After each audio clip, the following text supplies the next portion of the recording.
Good morning, everybody. Welcome to another edition of Conversations Live here on Shelbyville Now. Today, we have Mr. John Hall.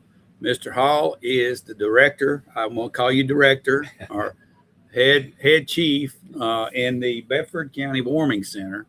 John, it's good to have you sit down with us today and talk about this. I know you've done a lot of hard work, and it was hard for you to get away this morning because you're prepping all the time. So we just want to have a conversation about how the warming center got started and where we are, where it's headed, and all that. But just first of all, just tell us how in the world the Bedford County Warming Center got started. Well, thank you, Dave, for having me and for the discussion on this subject. It has been something that has taken quite a bit of time and effort to try to do. The reason it started was that there was nothing in Bedford County. There Right. is no warming shelter or any kind of protective place for people to go in this dangerous cold weather in any place in Bedford County. Yeah, okay. Let's talk right off the bat and define what the warming center is. This is not a homeless shelter. This is it's kind of give us a overview of the type of people that might want to take advantage of this shelter. Well, David, from experience, we've had everybody from some of the homeless, of course, to people that, like a young couple this last week, that their furnace went out in their trailer they were renting, Right. and they couldn't get anybody out until the Saturday. So they spent 3 nights with us in the warming shelter instead of freezing in their Right, trailer. yeah. So it's open to any. We've had a couple that was traveling through and their car broke down Wow. Okay. and they stayed with us. So it's open to anybody that needs a place to get out of the dangerous weather and just have a warm place, a safe place to sleep. Okay. So we've kind of defined what it is. Now tell us how in the world you started this. Well, when we realized that there was no place for people to go, it was 2 years ago, actually 3 years ago now. But anyway, we went to Pastor Peter Allen, our pastor at Fairhaven Baptist Church, and we talked about the fact that there was no place for anybody to go in this dangerous weather, and we had a dangerous spell coming up. I remember a couple of years ago, during January, there was a stretch there for about 9 days where it was down in the teens and low Right. single digits, and during the day, even on some of those days, it never got above freezing. So we talked to Pastor Allen and to Pastor Mike Lovern, our youth pastor, and they agreed to let us use the youth building. And so we opened the shelter to try to have a place. And what we did is it's nothing fancy. It's just a big open metal building with a open floor plan. We put a rolling dividing wall, folding wall in between an area there for the women on one side and the men on the other.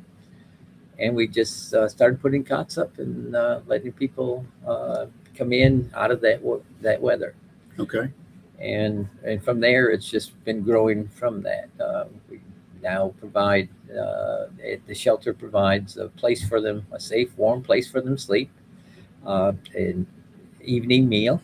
But the evening meal is all by volunteers. They Right. bring in meals, and we provide a warm evening meal, and then in the morning we provide a light breakfast, and then they go back out to go to work or go to Right. wherever they go.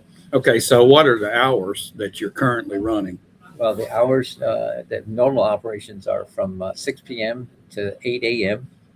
Most of the people that come and stay are out of there by 7:30, 7:45. But we try to lock up the building by 8 Okay. a.m. Or in the case of where we are, it's a multi-use building. We have like the homeschool group that comes in, and so Right. we try to make it available Right. for them. Okay. So as this is developed, and now this winter, it seems like this winter there's been an extra amount of stress on setting up and all because we've had such a long period of cold weather. So kind of tell us, you started back in November with your first session, maybe, Yes. and now this last one, what we've been 3 weeks straight, pretty much. Right, pretty much. It's been almost nonstop. This did a little research and this year already we were over 38 days or 38 nights of had shelter. In the last 2 years, the maximum number of days we ever supported was like 23. Right. So we're this year has been just tremendously more demanding as far as nights available. Yeah. And so and it doesn't look much better. You know, we're open right now. We've been open all this week. We'll be open through Saturday, according to the temperatures and what the weather forecast is. We use the weather app, the Weather Channel app, Right. as our forecasting tool. And we use the standard of the OSHA standard to determine when we open and when we don't. Right. And that standard is if it's 32 degrees or lower for 2 consecutive nights, then we'll open the Right. shelter. Okay. All right. So you're in session now, and we try to always announce as soon as possible. You get the word out, and we always try to post it on Shelbyville Now. I know there's other people other churches that share the information. At this moment, John, as you look into the future, what do you see as a vision for the Warming Center? How do you see it expanding possibly, and tell us about what some of your needs are immediately and into the future? Well, that's the thing about it. Right now, the warming shelter is out at Fairhaven Baptist Church, Right. Which, you know, if most people know, is pretty far north of town. It's outside of town near the airport, so it's a little distant from where the ideal location would be. You know, a centralized location would be the best. Right. Because we're out there, we have to arrange transportation for people, and that makes it a little more complex. Right. And a lot more coordination necessary, etc. So, so what we need is really the desperate need is partner organizations that see the need and the mission for this ministry, that are willing to let's form an alliance that we can look at. You know, how do we best make this operation work for the long term? It's always better to have, more than one view is always better as far as how you can make things work better. Right. So we're looking for partners that were willing to get in on this ministry. Being a partner doesn't mean you would have to be a facility there. Right. Although it's not that difficult to be. We just recently First Church of the Nazarene hosted I was going to ask you about that. This past weekend, they stepped up and opened their doors. That past weekend they did, and they used their fellowship hall gymnasium area. It worked very well. So that would be a facility they could use. I mean, but being a partner doesn't mean you have to have a facility that does that.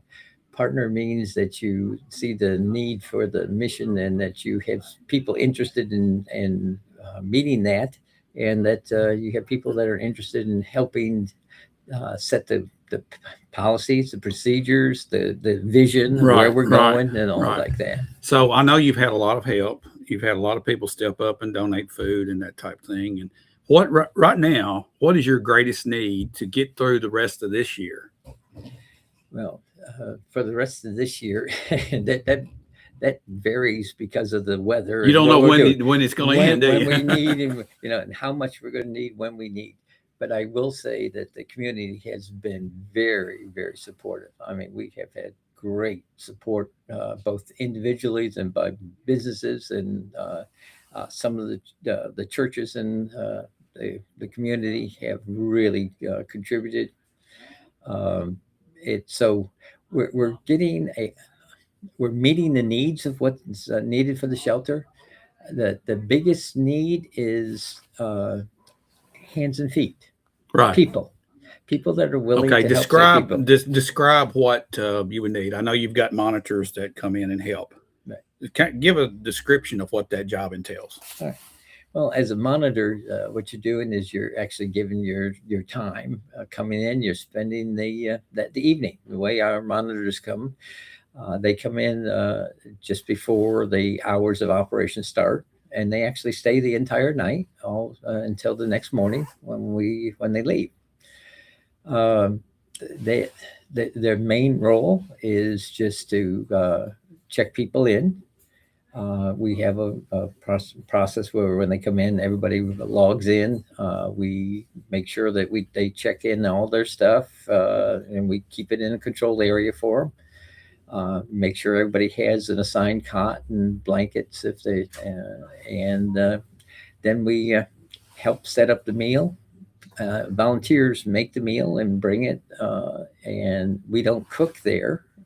We just the volunteer brings a meal and we set it up. We serve it self-serve style. The monitors just help make sure that that's all arranged, and then they spend most of their time just talking with the people that are using the shelter. I call them guests. They talk with the guests and spend time with them. They eat the meal with them, and then at 10 o'clock, we shut the lights off and lock the door. And the monitors, most of them go to sleep on one of the cots or a couch that we have there, and until the next morning.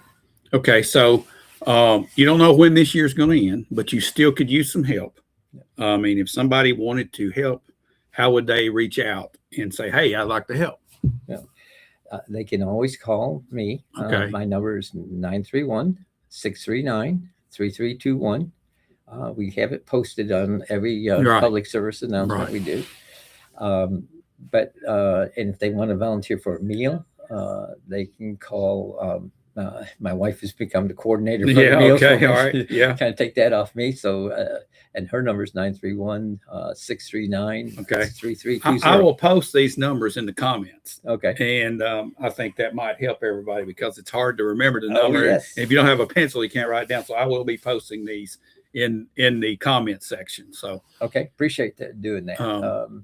And the of course with the monitors, we ask monitors if you're interested in monitoring, you come and just visit one of the nights that we're open for a couple hours just to see what goes on and what's Right. there, and we get a chance to talk about what all the details of the monitoring job and what their view is and how they got interested in those kind of things, just so we can make sure that it's it is something they truly are going to be interested in doing. right. All right. Well, awesome, John. It sounds like things are going well this year. And it sounds like you've had some people stepping up, and you could always use more. And we're going to try to get the word out so that the community can become more involved and take some of this stress off you. I know you have had a lot of coordinating to do on your own, and you've flown solo for so long. And I know this community appreciates it, John. And it's something that more people need to get involved in, and I'm sure they will once they hear the word. Well, thank you, David. But I got to tell you, it's God blesses those that are supporting this. I've seen them. I've had more monitors come to me and tell me they've gotten more blessings out of Right. it than the effort they're putting in. And if I could give one word of encouragement to anybody, to a church or to an organization that's thinking about pardoning, it's not that difficult. Right. It does take work. It does take coordination. It does take effort, but it is not something that is beyond capability. a lot of people have concerns about the legality or the insurance like that. And we did all the vetting with our insurance company, and it's nothing that is outside what a normal insurance Right. company will cover and like that. So, Right. Right. so it's really not restricted by that. It's just, it looks overwhelming, but it really is not. And Yeah. I really would like to stress that this is for the people of Bedford County. It doesn't matter what your living situation is, or what the conditions are, or what your status is, or what it's all about people. Right. All we want to do is keep people safe. Right. Well, John, thanks for sitting down and sharing the story. I know that a lot of people have already been touched by this in some way or another, and there's a lot of people out there that want to help. So just want to encourage everybody, if you can help in any way, give John a call. I will post his phone number in the comment section, and we need partners, Yeah, and that's the situation. So thanks for watching, everybody. And John, again, thanks for taking some time out of your busy schedule. I know you're going to get right back to work, but thanks for sitting down with us. Thanks for watching. We'll see you again real soon.